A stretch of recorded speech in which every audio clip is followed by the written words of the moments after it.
and good evening, everyone, to a rather novel stream as far as this channel is concerned, where I'm breaking down the claims made by Vladimir Putin during a recent interview, the 8th of February 2024, where Tucker Carlson actually prefaced this. This was originally aired on X, formerly Twitter, where Tucker was quite baffled that Putin decided to start his interview by going on a very long oration about Russian Ukrainian history. And I think this thumbnail is rather apt in terms of being able to demonstrate how stupefied and unprepared Tucker was in terms of being able to deal with this form of discussion, despite the fact that Putin was having fun with him the entire time, saying that, "Oh yes, well you've studied history. Well, are you interested in having a serious conversation, or aren't you?"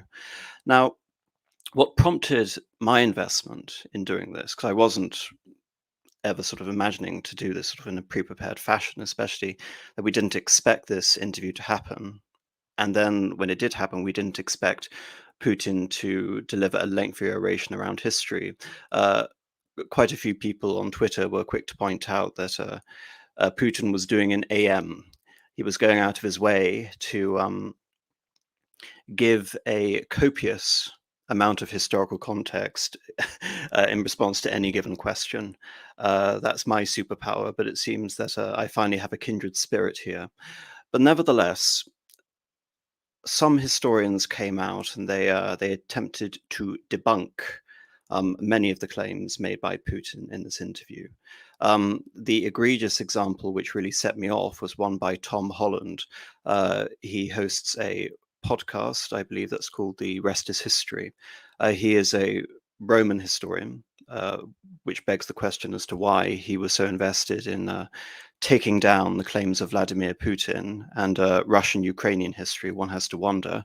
I hope it wasn't simply a matter of having to virtue signal to indicate his support for the policies directed in support of Ukraine, but nevertheless, his video had left a lot to be desired. He didn't really debunk anything. The claim he made about Poland, I will get into in far more depth than he went into. He was appealing to Vox Populi, Vox Dei. Common knowledge simply says that Putin was wrong. Well, I'm going to investigate Putin's claims in much more depth. And Tom Holland's argument, which is very Orwellian, is very much ignorance is strength. He decried the fact that Putin was invested in history, that he had a particular narrative in history, that he had a conception of nationhood that was vested in the entirety of history and not simply nations as conceived of and understood in 21st century language. That was the essence of his argument, to the extent that he believes that his history, Holland believes that Putin's history, has given him some sort of overarching mission or zealousness in terms of being able to wage war on Ukraine, is how he sees it. And of course, he then goes on to claim that Putin's worldview cannot counter any obstacles. Everything he believes has to be the way it was. It is a very rigid and uncompromising version of history. The irony, of course, is that the same argument can be applied to Tom Holland. But the argument against this then goes on because the BBC, lovingly, in pursuit of its mandate for objectivity, wrote an article called Tucker Carlson Interview Fact-Checking Putin's Nonsense History. And this featured two supposedly prominent historians, one Sergei Radchenko at Johns Hopkins and Ronald Suney. And I will get into the specific claims made in this article as I go through the actual transcript of the interview. Needless to say, I wasn't very impressed. But before I get into the actual wording, and I'll be reading from the transcript, you can find it on the actual official Kremlin website. I want people to look at this map here, which is a path to Ukrainian and Russian statehood.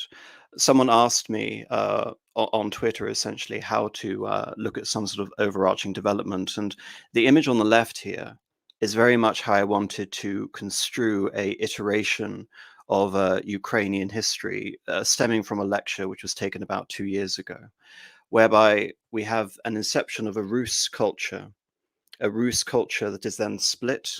It goes through many parallel iterations that you see here: Vladimir, Kiev, Novgorod, Haliach, Muscovy, Ruthenia, unites back into the Tsardom of all the Russias, and then it splits off again to become Ukraine and Russia, and then amalgamated as part of the Soviet Union, but very much cognizant that these two nations now exist. Now, Putin's view seems to be further detached from that in terms of, you can say, the most Russophile argument, which simply sees Ukraine, Russia, Rus as one straight line. They are one the same civilization. They are one the same state. Putin's views are more nuanced than that. Nevertheless, I wouldn't necessarily say that he adheres to my view, but more or less you can say a middle ground between the straight line and the curve I've indicated here. And then, of course, just for the sake of being able to understand this, um, on the right, we have the Ukrainian arguments. One is, of course, the parallel conception of Ukraine and Russia as having always existed side by side as part of the same Rus civilization. And then I would say there was the anti-Russian Ukraine supremacist argument here, which says that Ukraine are the Rus, they are the Russian civilization, and Muscovy was a contrivance by the Golden Horde, which itself was a ulus or segment of the Mongol Empire. So in many ways, Muscovy is an other, and Russia in itself is a is an aberration. It doesn't exist. It's a misnomer.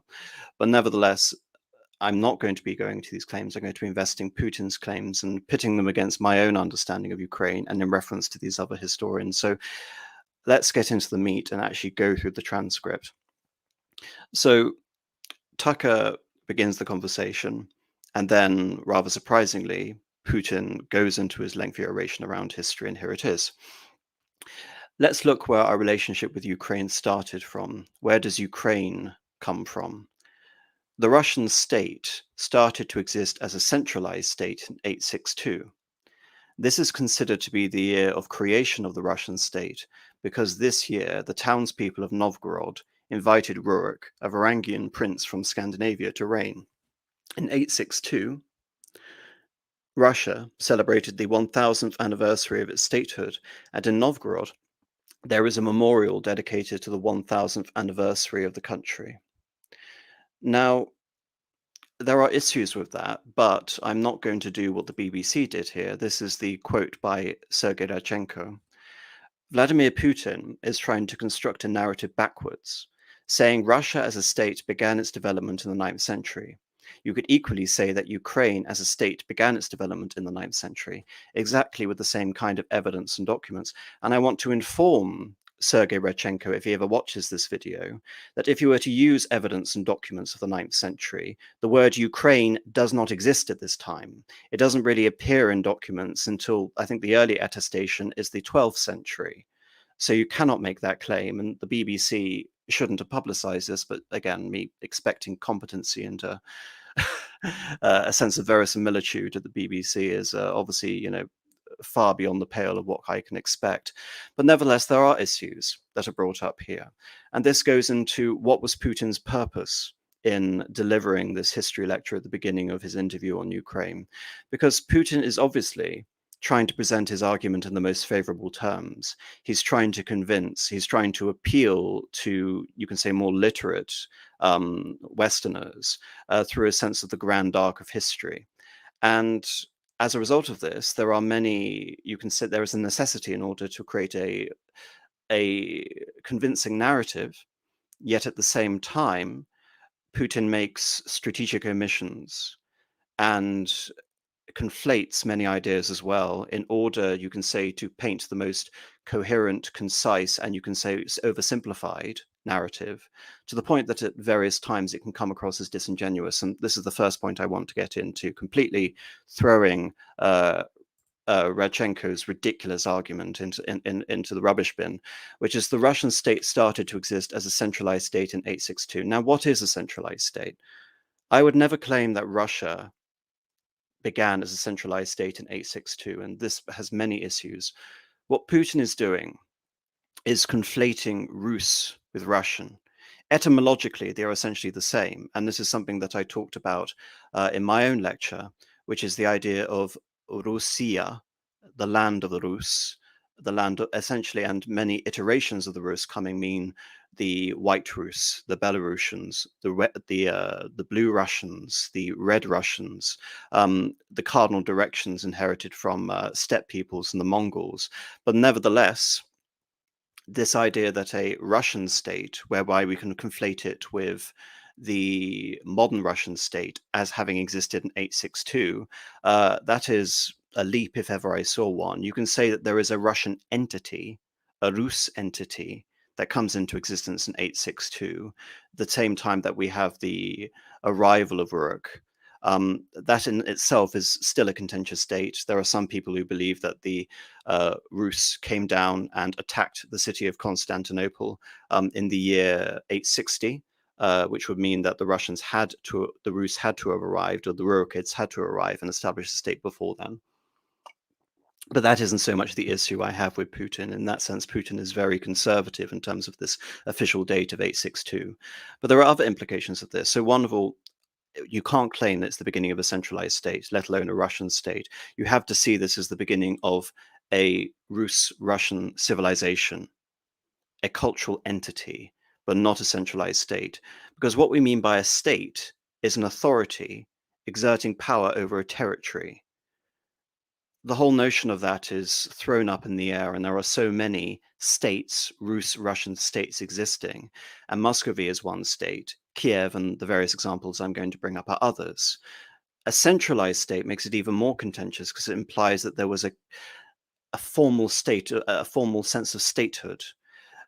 And another parallel you can say bringing here, why the year 862 centralized state, you can bring up, say, for example, Athelstan, 927, as the beginning of an English state, or 987, when Hugh Capet was elected king of France, West Francia, then France, as the beginning of a French state. But those two examples I brought up, Athelstan and Hugh Capet, are considerably more convincing in terms of being able to indicate a continuity of statehood, because France would go on to establish a territory over what was formerly West Francia, more or less, and England, again, would occupy roughly the same territory, with minor exceptions in Wales and Scotland, up until the present day. The same cannot be said at all for whatever iteration of the Rus existed here. And so, again, Putin is trying to establish the origins of the Russian state with such sort of convincing certitude as one can compare it to other European countries. In terms of bringing this forward to his other points, he actually goes on to contradict himself. I do wonder again if many other historians have been a little more perspicacious and they weren't so willing just simply to deride this for the sake of virtue signaling, that may have actually focused on these various points. But yet again, I'm still looking at Russian and Ukrainian statehood as Putin would within the grand arc of the last millennia, as opposed to trying to conceive all of this in 21st century terms. But there is another very interesting point that is implicit here, before I move on to everything else, which is he talks about Rurik, a Varangian prince from Scandinavia. And then he talks about the townspeople of Novgorod.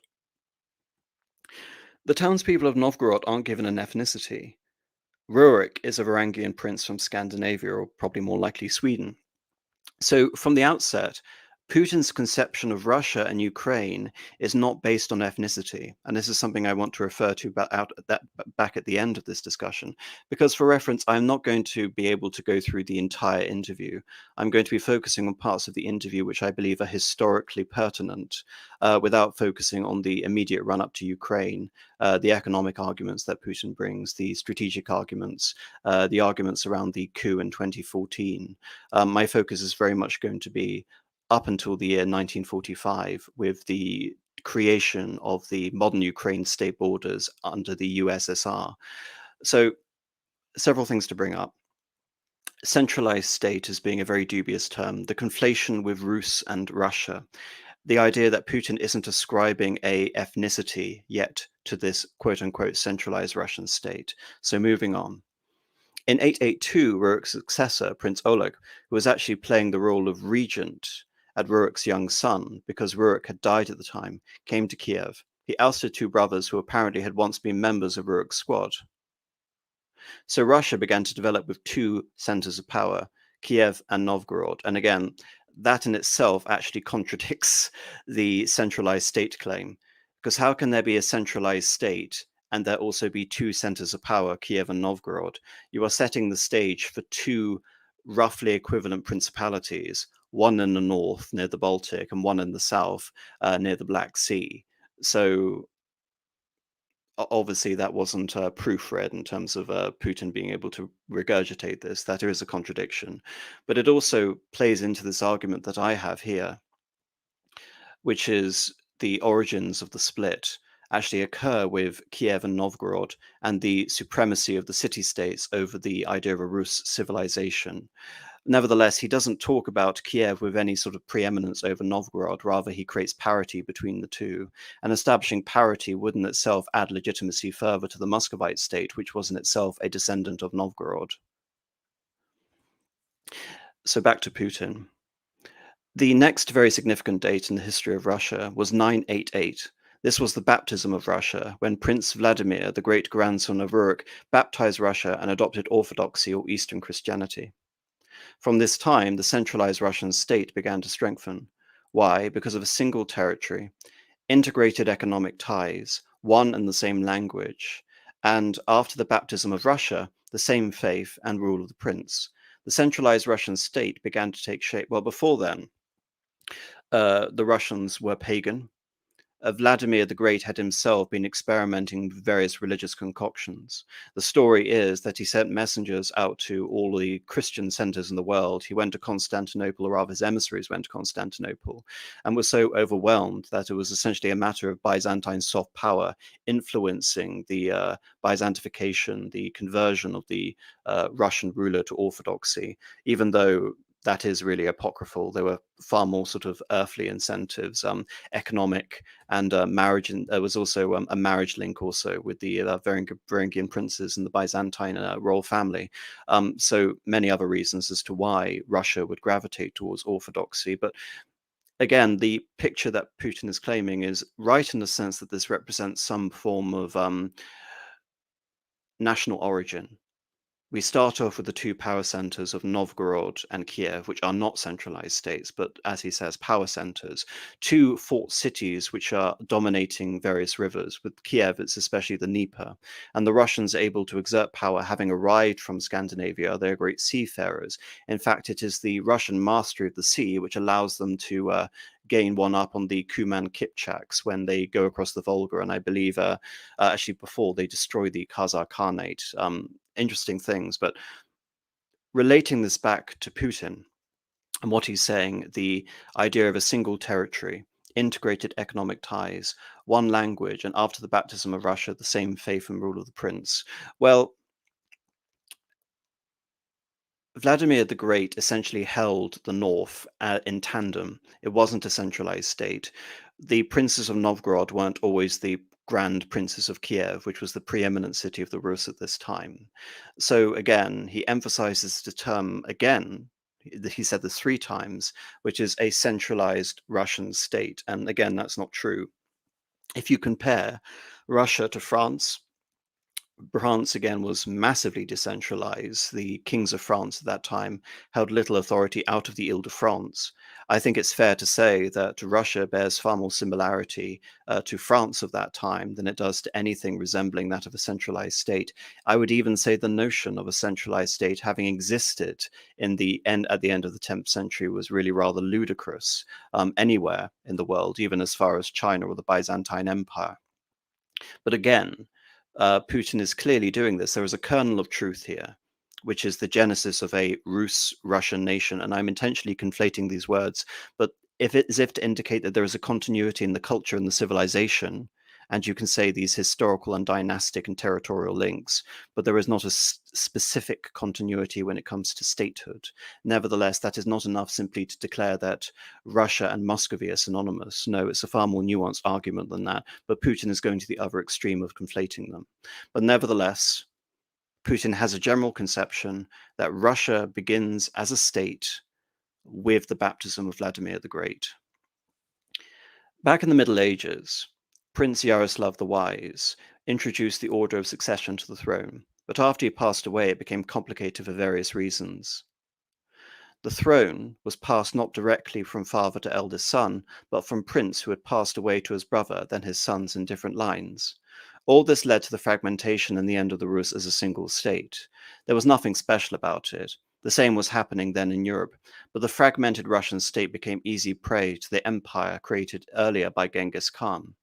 Now, I'm going to bring up this map here, especially the map on the left. Putin again has repeatedly referenced this idea that Russia was a centralized state, and I keep hearkening onto it because it simply isn't true. Prince Yaroslav the Wise introduced the order of succession, having reunited the throne after the Russian state, quote unquote, the Russian principality, had disintegrated into 12 principalities, and you can see the principalities here. What Yaroslav does is not create a centralized state or reunify a centralized state, but he confirms a process of decentralization, and you can say a system of successive anarchy, whereby there is a rota system, whereby all the princes of Russia successfully elevate themselves from higher ranking principalities until they arrive at the Grand Principality of Kiev, which indicates supremacy over all of the princes of the Rus. Now, this was an incredibly flawed system. It didn't last decades. It only lasted a few decades after Yaroslav the Wise's death, and the preeminence of Kiev was actually lost in this time. It was taken over by Vladimir Suzdal. This is actually a major point in my lecture regarding the inception of Ukraine, because I'm talking about the early loss of preeminence of the city of Ukraine within the rubric of a decentralized civilization, which is that of the myriad collection of the Rus principalities you see here, and moving it over to Vladimir Suzdal, because Vladimir Suzdal becomes the area which would later become the genesis of Muscovy as a Russian principality. Muscovy really is the heir to Vladimir Suzdal, as it is the heir of Alexander Nevsky and Novgorod. So one has to wonder why Putin didn't draw attention to this, as if to establish a legitimacy for Moscow when in terms of arriving at this great split. But here we are. Right. And again, all this led to the fragmentation and the end of Rus as a single state. Like I said, there wasn't a single state. The state was already fractured. It was simply a matter of being able to manage the fractured and decentralized nature of what could approximate a Russian state or Rus state. There was nothing special about it. The same was happening then in Europe. By the same as happening there in Europe, I suppose you can draw a link to what is happening in Germany, which is during the 12th and 13th century, the 13th century primarily, Germany undergoes a process of rapid decentralization during a phase called the interregnum. And the result, kind of like what we see in Russia, is the creation of an elective monarchy and the formalization of decentralization. So in a sense there, he's true. And then he goes on, again correctly, to say the fragmented Russian state, I would say the fragmented Russian civilization, not state, became an easy prey to the empires created earlier by Genghis Khan. His successors, namely Batu Khan, came to the Rus, plundered and ruined nearly all the cities, the southern part including Kiev, by the way, and some other cities simply lost independence, while northern cities preserved some of their sovereignty. They had to pay tribute to the horde, but they managed to preserve some part of their sovereignty. And then a unified Russian state began to take shape with its center in Moscow. Now, this is obviously conflating all of this because he's said the beginning of a unified Russian state many times. A unified Russian state began in 862. A unified Russian state began in 988. A unified Russian state began to take shape in its center in Moscow. Now, it should be mentioned here that I'm actually using the official Kremlin transcript here. This is what the Kremlin has translated and wants us to read. Yet at the same time, I can't help but feel that if there is a subtlety or a distinction to be applied, it is with that description of a unified Russian state, because there cannot be three moments of which a unified Russian state began to emerge, and this time with its center in Moscow. Because at the one time, Putin is emphasizing continuity with the culture, preservation of a consistent statehood, and yet there are many times where the state comes into existence. And this is why I don't slip up in terms of my own argumentation to say that Muscovy is simply one of these power centers, as you can see on the image on the left, as part of this fragmented whole. And by happenstance and luck, given the situation with the conquest of the Mongols in the 13th century, Muscovy is able to establish themselves as the primus inter pares, the largest and most valuable principality under the yoke of the Mongols. One of the early princes of Moscow, Prince Ivan, was even known as Moneybags for his role in collecting tribute from all of the other princes, and they would compete for the title of Grand Prince of Vladimir. The Grand Prince of Vladimir harkening back to the pre-Mongol situation as representing preeminence over all the Rus, not preeminence or beholden to a state, but simply preeminence of all of these groups, these principalities, these bandits, these city-states. And bringing up the article from the BBC, Ronald Suney declares that the Rus was made up of a bunch of bandits who burned their own capital repeatedly. Now, again, there is an element of truth in that, and I brought that up with the fact that Kiev was sacked before the Mongols arrived, and the preeminence of Kiev was overtaken by that of the city of Vladimir Suzdal. So there is an element to that which is true, but that doesn't make up for the other errors in the BBC article. But nevertheless, continuing on. The southern part of the Russian lands, including Kiev, began to gradually gravitate towards another magnet, the center that was emerging in Europe. This was the Grand Duchy of Lithuania. It was even called the Lithuanian Russian Duchy because Russians were a significant part of its population. Again, Lithuanian Russian Duchy. There are various appellations to Lithuania Ruthenia, but it wasn't a formal appellation. Ruthenia as being a major component of Lithuania. Ruthenia is a Latinized concept of what it means to be Russian. And what I believe you can say to be the early sort of prospective state, which any sort of Ukrainian nationality can hold to, is the idea of this small state. You can see on the image on the left here, there are principalities around Volyn and around Halych. Halych formed the basis of what was briefly called the Kingdom of Russia. It was a Catholic kingdom, which with claims essentially to fight back the Mongol yoke. It was destroyed, and it was later replaced by the Kingdom of Galicia and Wolonesia, which existed until the 14th century before being taken over by the Poles and by the Lithuanians. But that in itself represented, you can say, a form of alternative Russian or Rus rule compared to the state of Muscovy, which is emerging around the same time. However, this state, Ruthenian state, gets gobbled up by the Polish and the Lithuanians. But again, using the term Lithuanian Russian Duchy seems a bit dishonest, not in terms of the conflation between a idea of permanent Russian statehood as applying to all these territories using this modern word, but also the idea that, that the Lithuanians wouldn't have conceived of it as such. They would have conceived of their subjects as Ruthenian. And as for these Ruthenians, they spoke the Old Russian language and were Orthodox. And Old Russian language, in terms of having a script, in terms of having a unified tongue, I will say that the Slavs have remarkable unity when it comes to the confluence between all of the language groups, the West Slavs, the East Slavs, and the Southern Slavs. One of my sort of favorite etymologies for Slav is slovo, which means those who speak. So in this sense, you can say, yes, there was probably remarkable linguistic unity, especially considering the fragmented nature of polities existing in the medieval world. Nevertheless, it is clear that there was a divergence which was beginning to emerge around the 14th and the 15th centuries. There was a unification, and going back to Putin, the union of the Grand Duchy of Lithuania and the Kingdom of Poland. A few years later, another union was signed, but this time already in the religious sphere. Some of the Orthodox priests became subordinate to the Pope, thus these lands became part of the Polish-Lithuanian state. During decades, the Poles were engaged in the Polonization of this part of the population. They introduced their language there, tried to entrench the idea that the populations were not exactly Russians, that because they lived on the fringe, Ukraia, they were Ukrainians. Originally, the word Ukrainian meant a person that was living on the outskirts of the state, near the fringe, or was engaged in border service. It didn't mean any particular ethnic group. Now, This, again, going back to the article, if I can find, um, effectively the idea is that the term Ukraine comes from Poland.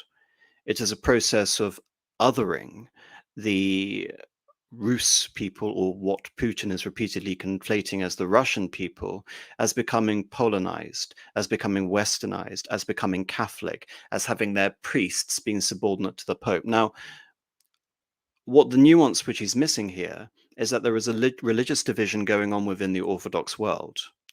There is the religion in Muscovy, which is becoming far more independent from the base of Eastern Orthodoxy, which is in Greece. The patriarch of the Eastern Orthodox Church in Constantinople is currently under the occupation of the Ottoman Turks, who are Muslims. And as a consequence of that, Muscovy is going its own way in terms of being able to assert its own religious independence vis-a-vis the Greeks. However, the Muscovites are not in control of the vast Orthodox Ruthenian population, which is now under the rule of the Lithuanians and the Polish. So what does this mean? This means that the Poles, rather cleverly, take this as their cue to exploit the divisions between Eastern Orthodoxy to establish the union of the churches, the uniate church, whereby many Orthodox priests willingly go over and enter into communion with the Pope in Rome. It wasn't necessarily a matter of subjugation, as if they were essentially imposed, but nevertheless, there was a sense after the union that there was a feeling of betrayal, that they had been duped into this union. Nevertheless, it should be noted that if this was simply a matter of subjugation, how that explained the fact that the Uniate Church, the Catholic church with the Slavonic liturgy, which is the basis of this, still exists today. And again, Putin goes on to this idea of Polonization and the origins of Ukraine. This is not the origin of Ukraine. The origin of the word Ukraine comes from around the 12th century, and it is not simply in reference to the fact that the Poles had border people, but the fact that the entire Russian collection of principalities had border people, Ukrainians. Ukrainia effectively would render it as similar to the German word of the mark being some form of frontier state or settlement. There is a specific connotation when it comes to the origins of the word Ukrainia, which is around the region of Pereyaslav in the south. And the reason this territory in particular became designated or colloquially understood to be the first Ukrainia was because it was faced off against the Khazars and then the Kuman Kipchaks, the Pechenegs, all of these nomadic confederations which were inhabiting the Pontic steppe. And later, of course, they would become dominated by the Golden Horde, which in turn would come to dominate the entirety of the Eastern Rus or Muscovy, Novgorod, as tributaries. So this is the origin of Ukrainian, but so Putin is taking liberties in terms of saying that the origin of the word originated from a process of Polonization. That in itself, again, strategically is very useful for Putin to utilize because it effectively means that the idea of Ukrainian nationality was implanted from a foreign power, which is a consistent theme that Putin's trying to use, which is the idea of a centralized Russian state. A large sector of that Russian state are now under the control of a different state, and that other state are attempting to inject ideas of separatism, coming up with this idea on the one hand of Polonization of the population and the designation of a population which aren't exactly Russians, which are Ukrainians. Now, how is Putin actually correct here in terms of not designating any particular ethnic group? And again, saying that the Ukrainians don't represent a particular ethnic group is correct in a sense, but it also means that Putin is also denying the early Ukrainians and ethnogenesis. And this will be consistent with his own conception of how Russia identifies as not being an ethno state. But when it comes to understanding the Ukrainians and what he really means here, you can say that this term less applies the idea of Ukrainians, because like I say, that term is more of a geographic descriptor as opposed to a popular descriptor, i.e., there are Ukraines, there are marks, there are nomadic areas. In the case of Poland in the 17th century, the mark or the Ukraine was facing against the Tatars in Crimea, which were under the control of the Ottomans and launched massive slave raids into Polish Ruthenia. We're talking tens of thousands of people every year being taken by the Tatars and sold off in the markets in Constantinople. But what Putin's doing here, weirdly, is actually conflating Ukrainian with Cossacks. Cossacks were border people. They occupied the Zaporizhia, or the wild fields, and they themselves didn't have a particular ethnic group. But they began to coalesce around a certain identity based on this frontier culture, facing off from the Poles and their attempts at centralization on the one hand, and the Tatar Muslim slave raids on the other. So what Putin is doing is deliberately conflating all of these ideas to indicate that Ukraine as an idea was essentially imposed from a sense of otherness created through the project of colonization. So again, that may sound very complicated, but I believe that there is definitely a tactical impetus as to why Putin's doing this. Again, Putin's not stupid. This is incredibly subtle, and a lot of people who should know better are obviously missing out on these subtleties. But if we're going to criticize Putin, there is a way to go about it, and it's not simply by saying everything he is saying is nonsense. There is a kernel of truth in what he's doing here, but the narrative is presented in such a way as to talk about this process of continual Russian statehood and then a process of conquest and alienation, which can in itself be described as the origin of Ukrainian statehood. But even then, I would disagree with the idea of the use of Ukrainians, because again, Ukraine, a geographic descriptor meaning the mark, and Ruthenian meaning Russians operating within a Latin dominated culture, a Latin Catholic dominated culture, meaning Lithuania and Poland. So continuing on. So the Poles were trying in every possible way to Polonize this part of the Russian lands and actually treated it rather harshly, not to say cruelly. All that led to the fact that this part of the Russian lands began to struggle for their rights. They wrote letters to Warsaw demanding that their rights be observed and that peoples be commissioned here, including in Kiev. Now, what Putin is getting at is the fact that there are many local magnates, many of them from Poland and Lithuania, who are building up great estates in the vast, underpopulated, but nevertheless fertile plains on the right bank of the Ukraine. And there was also a process of trying to convert the Orthodox population into Catholicism, either Catholicism of the Latin liturgy or of the Slavonic variety. But nevertheless, there were local leaders, and there were very eminent Cossacks, one of whom was Hemonetsky, which is what Putin is ultimately getting to. So at this point, Tucker Carlson interjects and says, "I beg your pardon, can you tell us what period I'm losing track of where we are in history?" Um, I mean, in fairness to Tucker Carlson, I don't think anyone could have really expected or being able to deal with these points as they come, unless I was interviewing Vladimir Putin. But obviously, for various reasons, that would never happen. So Vladimir Putin now comes back. Now I will tell you what happened later and give the date so there is no confusion. In 1654, even a bit earlier, the people who were in control of the authority over the part of the Russian lands addressed Warsaw. What he's really meaning are the Cossacks, the Sitradas, the confederations around these fortresses on the border, or the Uklan, addressed to Warsaw. I repeat, demanding their rights be observed, that they send to them rulers of Russian origin and Orthodox faith. Again, Russian origin is incredibly dubious.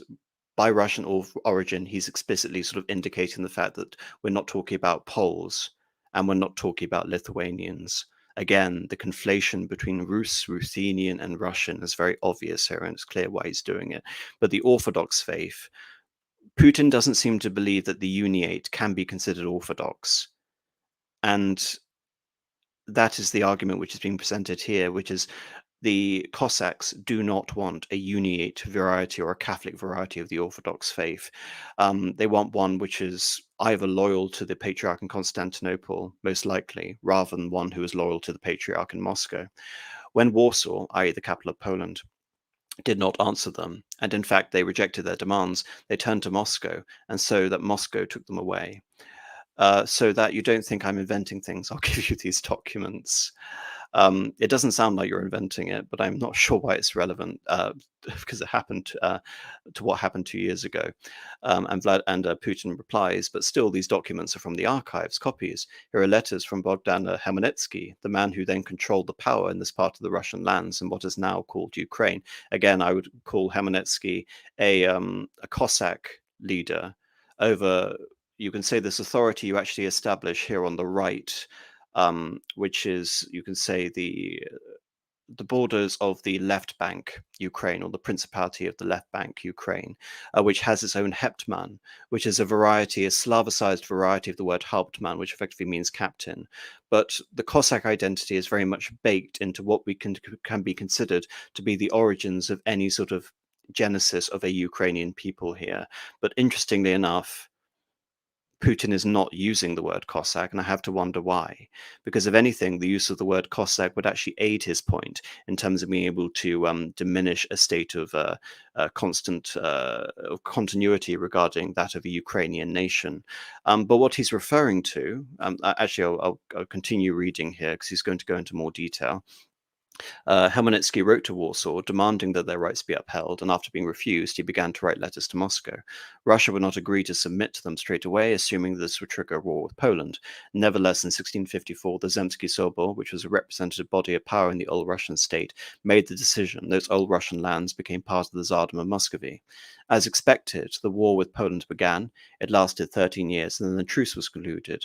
In all, after that act of 1654, 32 years after, I think, at peace, treaty with Poland was concluded, the eternal peace, as it said, and those lands, the whole left bank of the Dnieper, including Kiev, reverted to Russia, while the entire right bank of the Dnieper remained in the possession of Poland. Now, there's a lot to get into here. Now, Putin is referring to this as the return of the Kiev and the left bank to Russia, the reverting back to Russia. Now, that in itself, again, is not quite true, because there are two claims being made here. One is that this quote unquote Treaty of Pereyaslav, again, interestingly, Ukraine as originating in Pereyaslav 500 years earlier. Now we see the Treaty of Pereyaslav. The Treaty of Pereyaslav is used, on the one hand, to represent the reunion of the quote unquote Ruthenian peoples of the left bank and Ukraine into a Russian state. And it is from this moment that the Tsar at the time, the Tsar Alexis, changes the style of the Tsar to Tsar of all the Russias, as in to indicate the union of all these Russian peoples.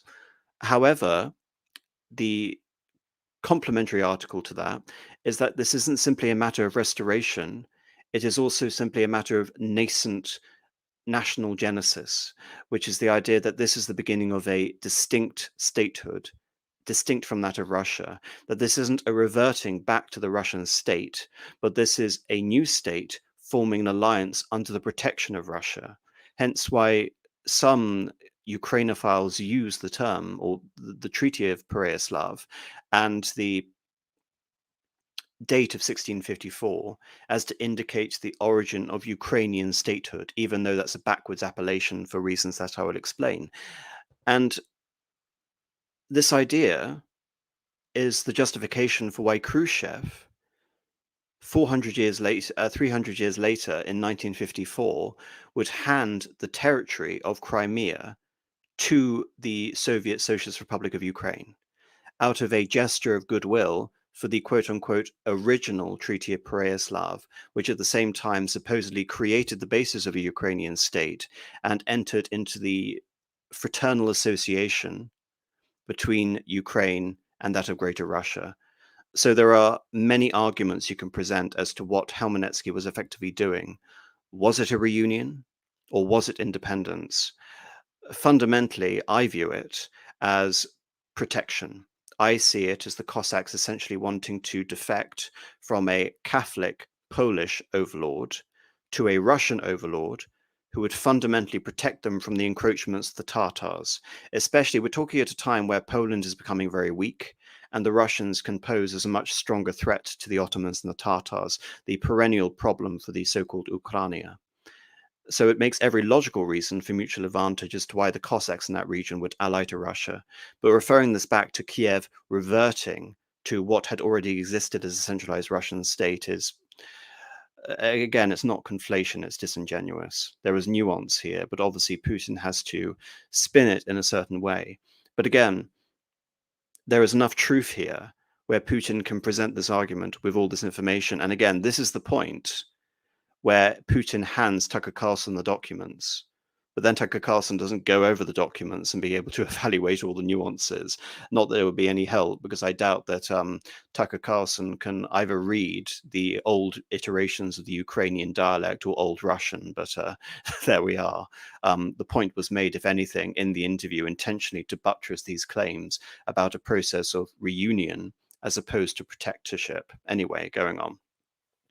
Under the rule of Catherine the Great, Russia reclaimed all of its historical lands, including the south and west. This all lasted until the revolution before World War I. Austrian general staff relied on the ideas of Ukrainianization and started actively promoting the ideas of Ukraine and Ukrainianization. Their motive was obvious. Just before World War I, they wanted to weaken the potential enemy and secure themselves favorable conditions in the border area.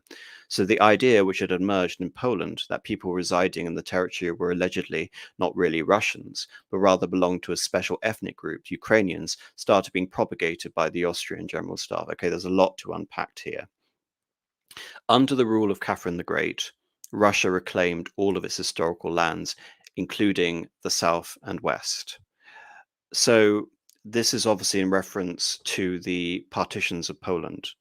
And again, in terms of a process of reclamation, this wasn't justification that Catherine the Great herself used to justify the divvying up of such a large segment of Poland, Lithuania to become amalgamated with Russia. What we're talking about here is more or less the entire territories of modern Belarus and Ukraine, with the major exception of Galicia, which was part of the Austrian Empire.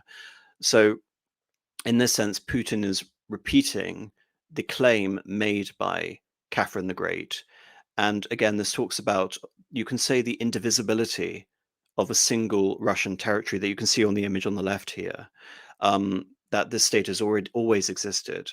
And what we see 1,000 years later is the restoration of that ancient patronage, and not even the entire restoration, because Tsar Nicholas II during World War I will come to the occupied region of Galicia and say that this region has always been Russian.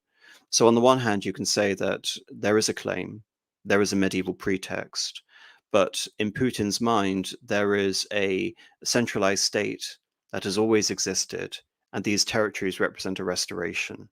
They haven't been able to foster any identity of their own up until this point, let alone the fact that many of the population are now Catholic, they are now Poles, they are now Lithuanians, and many of them indeed are Jews, something that wasn't really a factor in terms of looking at the ethnic composition of the old Muscovite state before its rapid expansion at the expense of Poland and Lithuania. So that's one thing to consider. This all lasted until the revolution. Before World War I, Austrian general staff relied on the ideas of Ukrainianization. So what he's doing when talking about the Austrian general staff, again, as with the process of Polonization, creating the idea of Ukraine as distinct from that of the Russians, which he is conflating with Ruthenians, what he's doing here when it comes to the idea of the Austrian general staff propagating this idea to weaken a potential enemy, i.e., directing that towards Russia, is again implanting this notion of a siege mentality, that there is a hostile Western conception to propagate this anti-Russian identity to divvy up and divide the Rus peoples. Now, the way that he is presenting it here, Putin is presenting that, he's presenting it as a military conspiracy, when in reality, the Austrians were reacting to a situation that was to their advantage. Again, correct me because I'm doing this off the cuff. I'm simply responding. I don't have a prepared lecture. This was all very sort of last minute. So if I do make errors, do sort of hold me up and mention it in the chat. But in the 1870s, Alexander II proclaimed something called the Ems Ukaz, Ems being a spa town in what is now Czechia, wherein he suppressed the publication of manuscripts in the Ukrainian dialect. As a result of that, many Ruthenian intellectuals, or Little Russian, Malorussian intellectuals, Little Russia being another appellation, with the White Russians, Belarusia, and the Great Russians, which are the Russians themselves. The term Little Russian would have been endemic during that time, and the term Ukrainian wasn't really going to become popularized for another few decades as of yet. But in the 1870s, there was a mass exodus of Little Russian intellectuals from Kiev, and in particular the West, that then emigrated to the Austrian Empire. The Austrian Empire, which in its present a province of Galicia, had a large Ruthenian population, which was more or less dominated by the Poles. It is here, in what is now the city of Lviv, but what was previously the old city of Lemberg, that an idea of Ukraine is being popularized, taking the idea of Ukraina, or the Ukraine, is to render in English, and people are going to say, oh, there are no prepositions. Yes, I know. I'm referring to the etymologies of Ukrania and Ukrania. They sound very similar. There is in the Latin transcript, again, because I don't use the Cyrillic, there is an O there. But to distinguish here, one means province or borderland, and one means nation. The inception of Ukraine as an idea is used effectively to justify the separateness of what was then Malorossiya, Little Russia, from the rest of the Russian Empire, which had amalgamated all these territories together under Catherine the Great. Now, the Austrians look at this and see that this is actually a brilliant opportunity, because up until that point, many of the quote-unquote Ruthenians, or Little Russians, living in the Austrian Empire looked to Russia for protection. But now, seeing the intellectual sort of development happening in Lemberg, Lviv, the Austrians are seeing that there is a potential identity which can be used to bring the Ruthenian population away from alliance with the Russians and towards allegiance with the Austrians. This was an idea being propped up by the Belvedere Circle, among other groups. I mean, if one looks to Franz Ferdinand, who was the heir of the Austro-Hungarian Empire before he was assassinated in Sarajevo in 1914, the idea was very much in terms of being able to rejig the Austro-Hungarian Empire to represent all of these new ethnicities, all of these defined ethnicities. And Ukraine could have been one of those ethnicities, but also if you establish a nucleus of a Ukrainian nation in Galicia, then you can expand east and project a claim over all of the Little Russian speakers using what was then retroactively referred to as the Ukrainian dialect. So all of these things were taken upon by the Austrian General Staff and said it makes complete strategic sense to go along with the idea of Ukrainianization, which is taking place within our borders. So what Putin is doing is taking that intellectual background, you can say rather justifiably for all these intellectuals who feel that they've been forced to emigrate from Russia in the 1870s and 80s. And Putin is rephrasing this as a military conspiracy, which may be fair given his background in the KGB and then the FSB before he became president of Russia. And the fact that when Putin was actually talking about the centers of power with Tucker Carlson, he constantly brought up the intelligence agencies. He constantly brought up the CIA and whatever relation Tucker Carlson would have to the CIA. So you can say that this is, again, a fundamental point of Putin's own worldview, that he's very much informed by this idea of secret societies and secret police organizations who are fomenting these various plans or conspiracies in order to subvert foreign powers. And it's through this lens that Putin is conceiving of the origin of Ukrainianization in Galicia as an Austrian pet project. As far back as the 19th century, so this is going back to Putin again, as far back as the 19th century, theorists calling for Ukrainian independence appeared. All those, however, claimed that Ukraine should have a very good relationship with Russia. Okay, that is not true, and he's saying again they insisted on that. Theorists calling for Ukrainian independence appeared. No. Those calling for Ukrainian independence specifically tended to be hostile to the Russian Empire. What I think Putin again is doing is conflating a vast array of groups, which are these little societies, if I recall correctly, called the Holodnas, and the Pan-Slavs, and the Narodniks, the Friends of the People, these agrarian societies. All of these little organizations, you can say in many ways, they fetishized Cossacks. They fetishized the sort of nomadic free lifestyle on the steppe. And they looked to Ukraine as some form of democratic alternative to the Russian Empire, to the Tsar.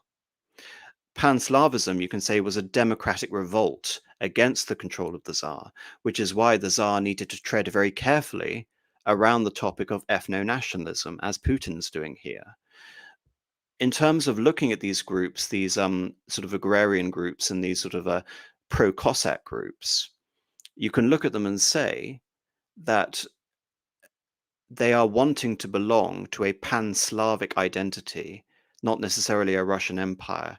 And so in that sense, they covet a very good relationship with Russia because they see Russia as part of the pan-Slavic brotherhood. However, they have a radically different conception of what a pan-Slavic state would be as opposed to a Tsardom of Russia.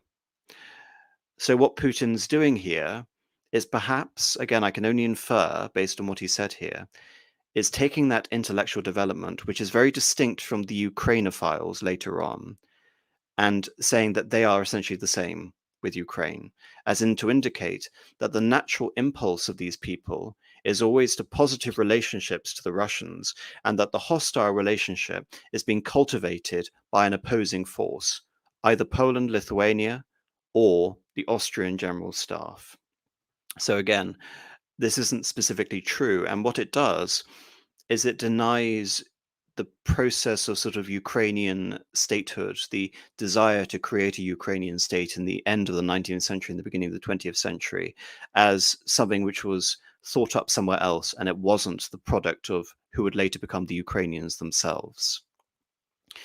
So again, there is an aspect to which he is true, but he's conflating so much almost intentionally as if to appear disingenuous, and again, by design. After the 1970 revolution, the Bolsheviks sought to restore the statehood, and the civil war began, including the hostilities with Poland. I don't really understand what he means by restore the statehood, so I just have to move beyond that. In 1921, peace with Poland was proclaimed. Okay, I think I understand what he means. By restore the statehood, I think he means restore the territorial integrity, i.e., go off and try and unify the provinces of the Russian Empire. Again, that's a very weird way of looking at what the Bolsheviks did. The Bolsheviks didn't go about and try to restore the legal borders of the Russian Empire. That was an afterthought. The Bolsheviks wanted to take over everywhere as part of the Workers' Revolution. But yes, you can say that there was a sort of legal impetus in terms of the Soviet Union inheriting the territory of the old Russian Republic and then the Russian Empire that preceded it in 1917, and saying these are the legal boundaries. We are the government of these territories. Thereby, fuck off all of your independence movement and your attempts to invade, your Siberian interventions, etc. And then again, he brings this back to including hostilities with Poland, the specific emphasis on Poland. Blue-eyed summary, how to fall asleep in less than 5 minutes channel. Thank you very much. You don't actually have to stay here and watch this. um, I am trying my best in terms of being able to present a very sort of conducive point here. But a lot of people are criticizing Putin, saying that, oh, he's just being boring.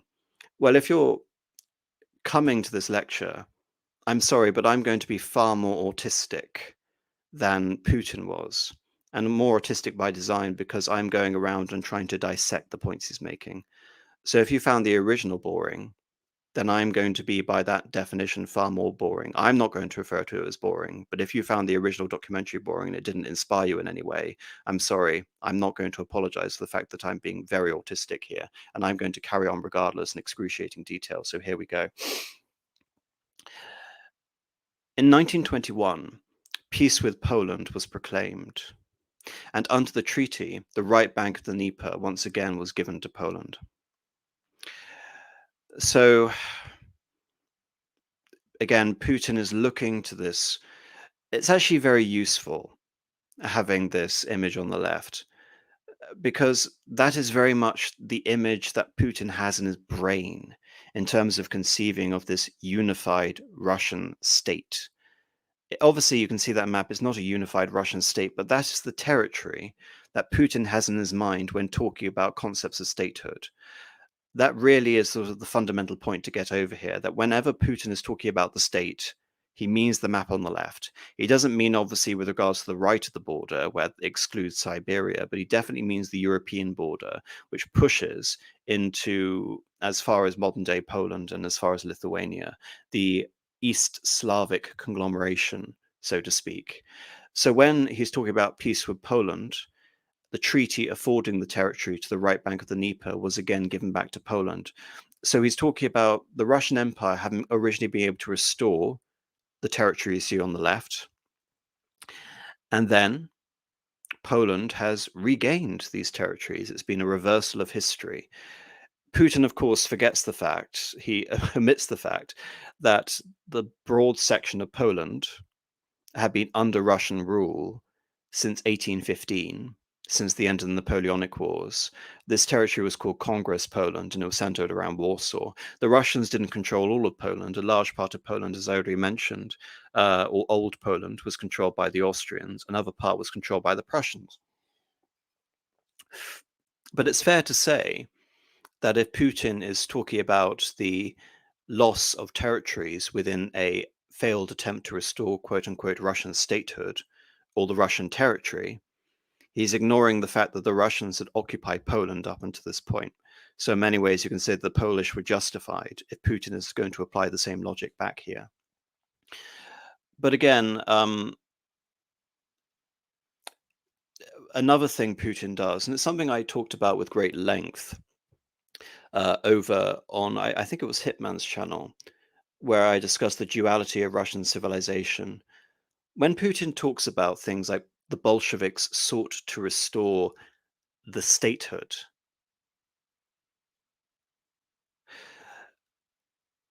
what he really means is that he's conflating the Bolsheviks with you can say, a Russian nation. And the Bolsheviks definitely didn't consider themselves, they never formally considered themselves as that. The Soviet Union was officially a universalist cosmopolitan state. And yet, part of Putin's way of being able to reconcile the USSR as part of Russian history is to basically see the Bolsheviks not as an aberration, but as a continuity.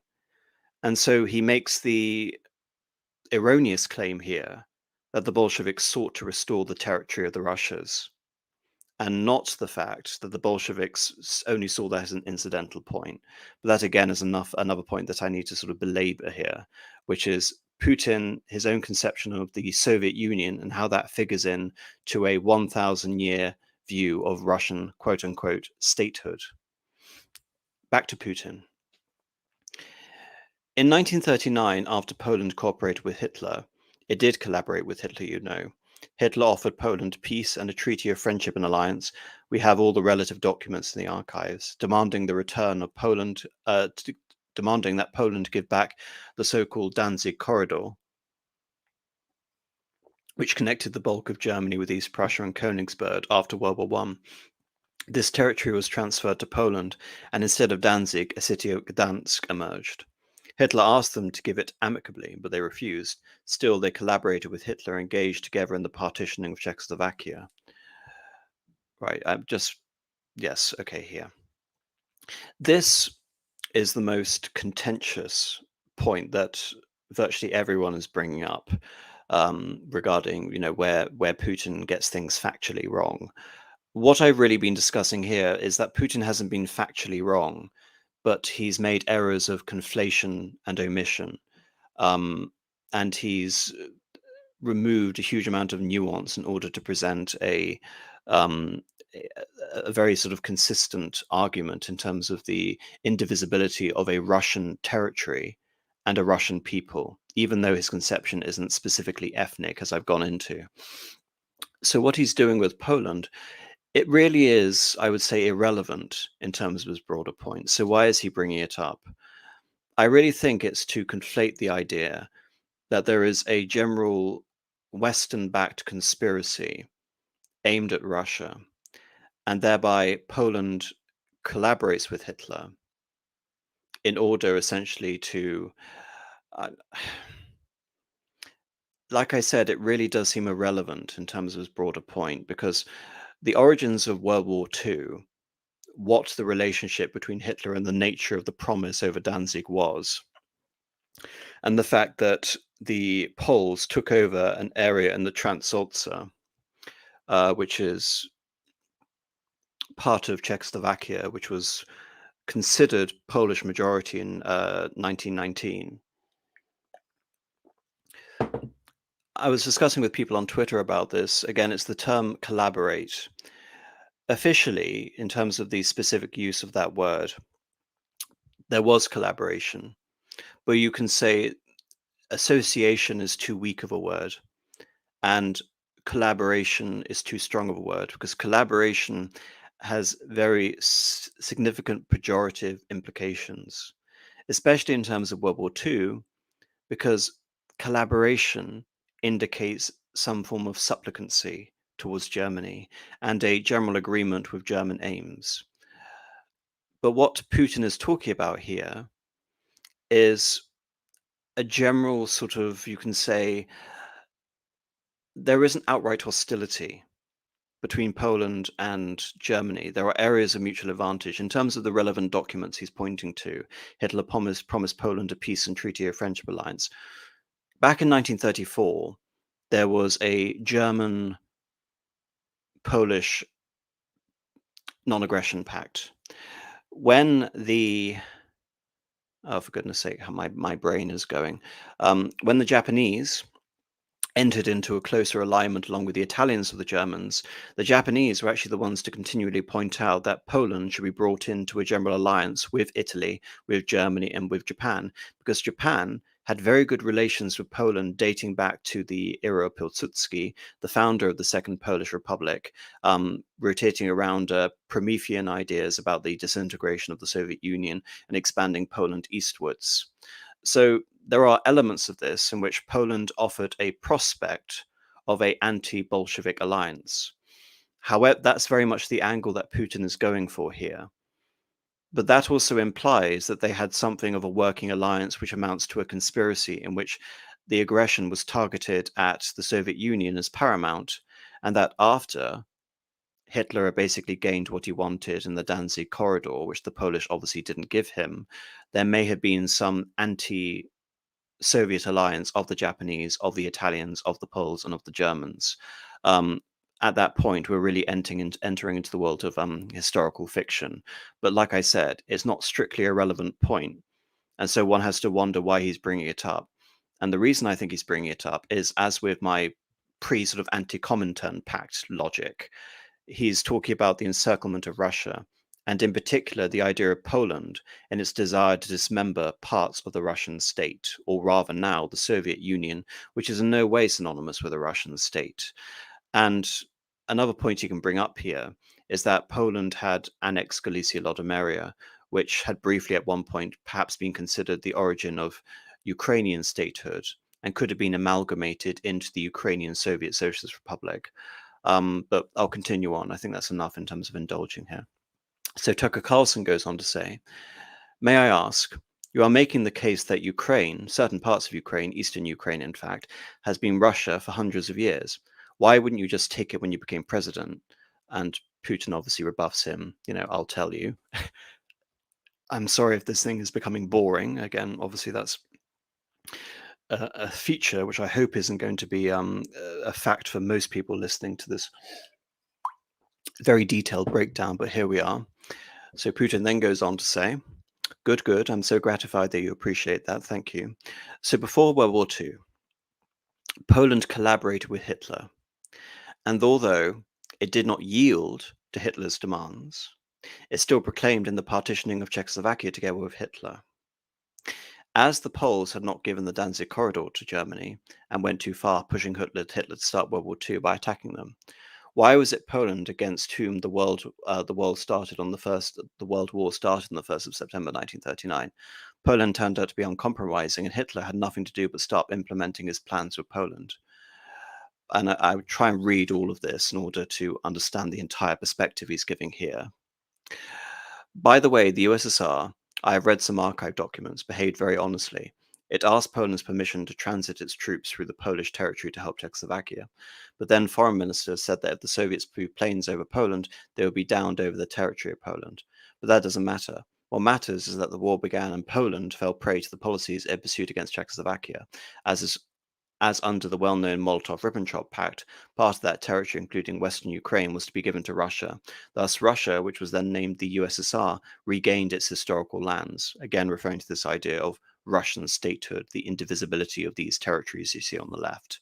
Now, that is, again, all technically true, but the problem is it's incredibly egregious in terms of its overall framing. So, what Putin is doing is focusing on the Munich Agreement. Because at the moment, you can say that Czechia is one of the breaches in terms of the NATO alliance because the Czechs don't have a particularly favorable view of the West. And it stems back to in 1938, we have the Great Betrayal, whereby France and Britain sold out the Czechs to the Germans, and then the Germans annexed the Sudetenland. After that, the Hungarians annexed southern Slovakia, and the Poles annexed part of Czechoslovakia as well. A few months later, the Germans invaded Czechoslovakia.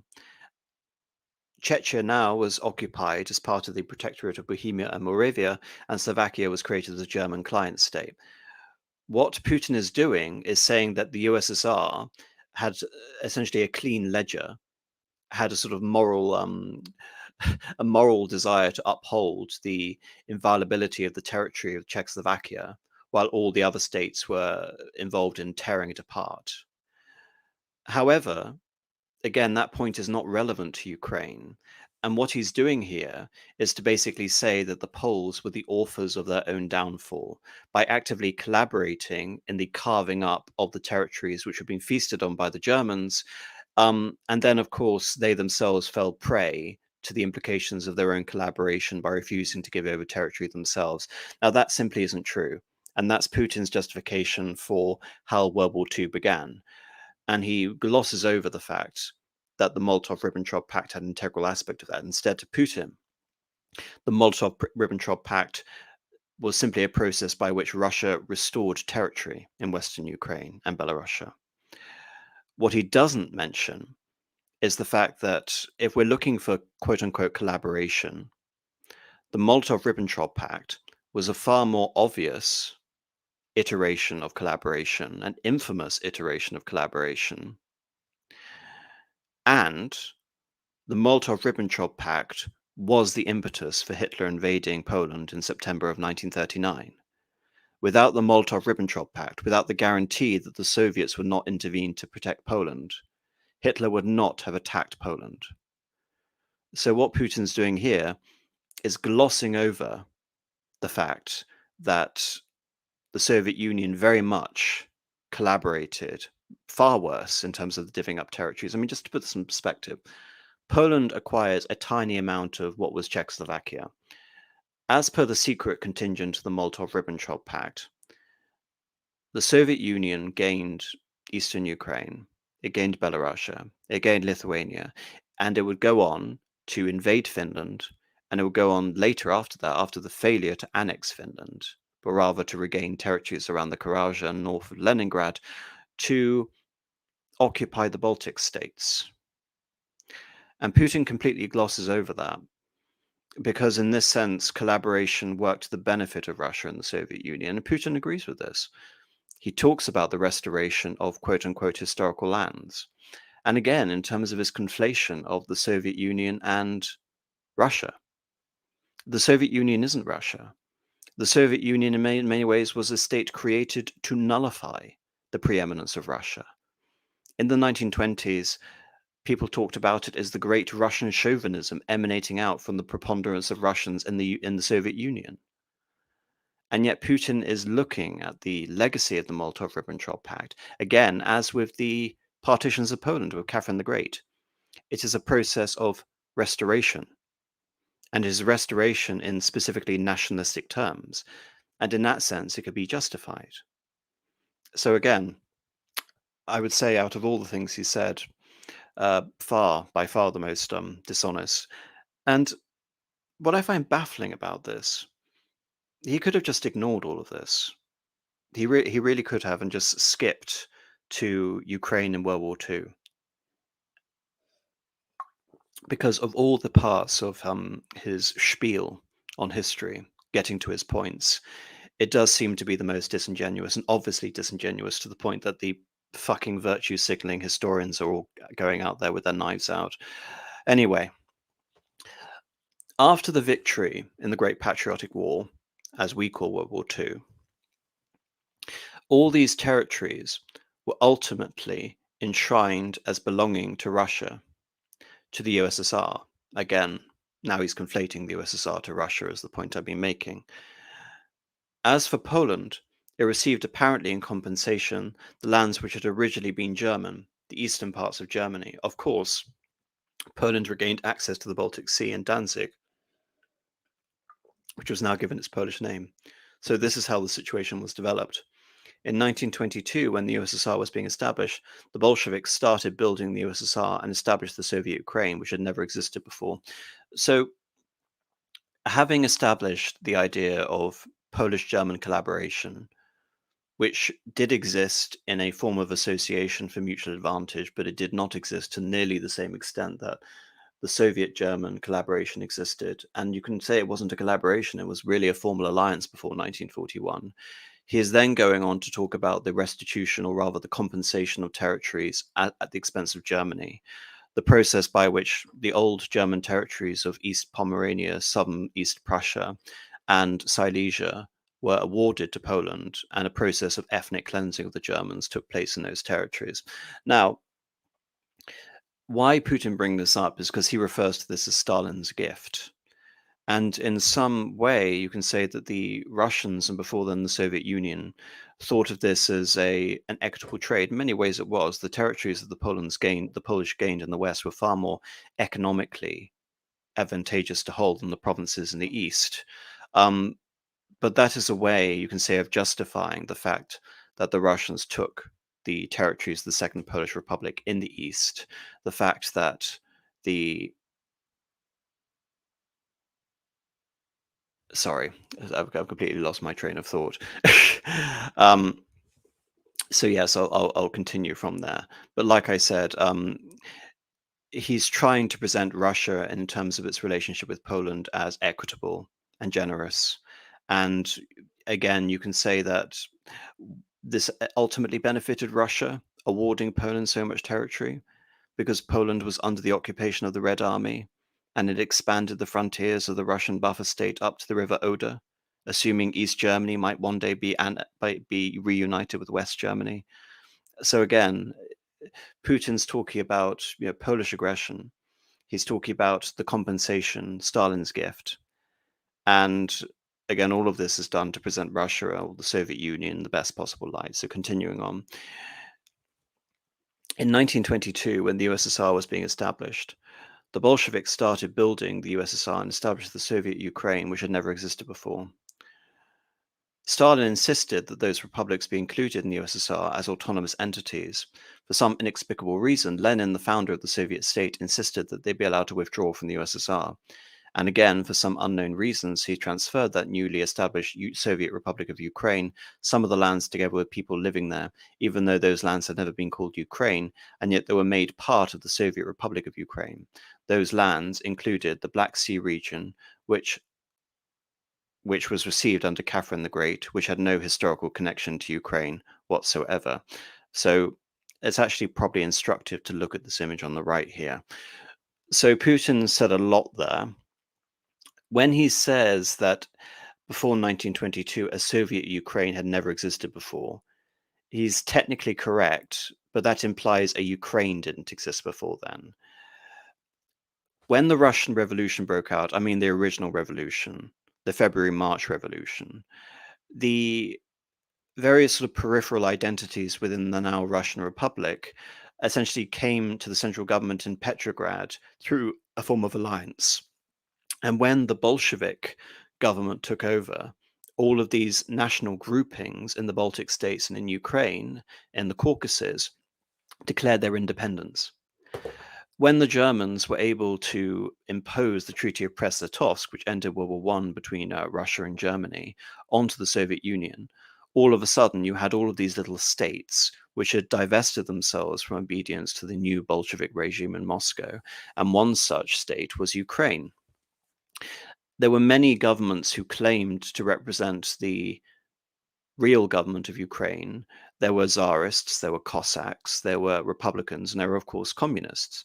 The Germans attempted to establish you can say, a royalist government in Ukraine, which was called the Ukrainian state, or the Hetmanate of Ukraine. The Hetman in this instance effectively being the equivalent of a Ukrainian king.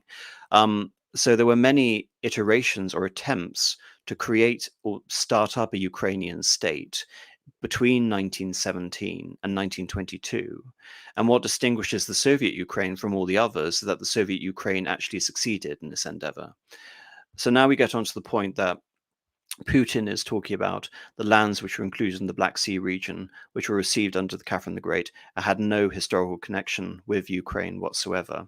And I'll come back and read from the BBC article, which again, it presents the poor argument before I try and actually steel man this.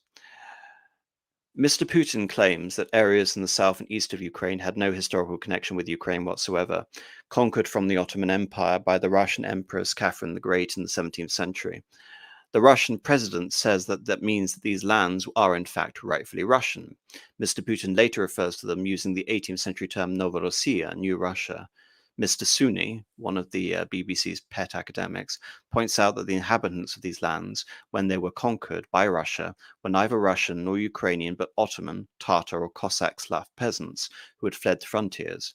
By claiming that these territories are in reality Russian, serves Mr. Putin's interest, as they are precisely the areas that Russia is attempting to conquer from Ukraine during the now decade-long conflict with its neighbor.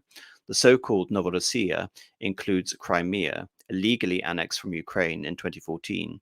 New Russia also covers the regions around Kherson, Mariupol, Bakhmut, which Putin declared to be part of Russia in 2022. So the BBC is going about this and claiming that this is all simply a matter of politicking. This is to establish a legitimate claim over the regions which Russia has recently annexed. And by extension, they're claiming that Russia itself has no particular authority over them vis-a-vis Ukraine, because these were territories occupied by Tatars and non-Russians. Essentially, this territory represents the Pontic steppe for which the Ukraine was established in the first place, the frontier for which to oppose the Tatars.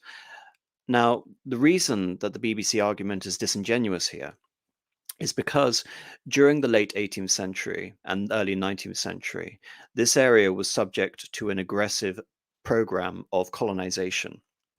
Mention Mariupol, mention Kherson, mention also the city of Odessa. And this is also where the term Potemkin village comes from, representing, you can say, a sham in terms of creating sort of model colonies or little towns in order to impress the Austrian ambassador, etc. But the point is that the area was aggressively colonized. It wasn't just colonized by Russians. It was colonized by Greeks. It was colonized by Germans. The Greeks, in particular, had an enclave around Mariupol. And of course, it was also colonized by Cossacks and the precursors to Ukrainians, Little Russians. As a result, the region became, especially the region around in the east, around Donetsk and the Crimea, with the exception of the Tatars, had a very large Great Russian population. Indeed, the Russians had a lot of sort of a psychological effect in terms of investing themselves in Crimea in particular. Crimea to them was refashioned as Taurida. Taurida was an ancient Greek appellation, along with Chersonis and Odessos, and the idea here was that Novorossiya was going to be the gateway for the Russians' eventual conquest of Constantinople.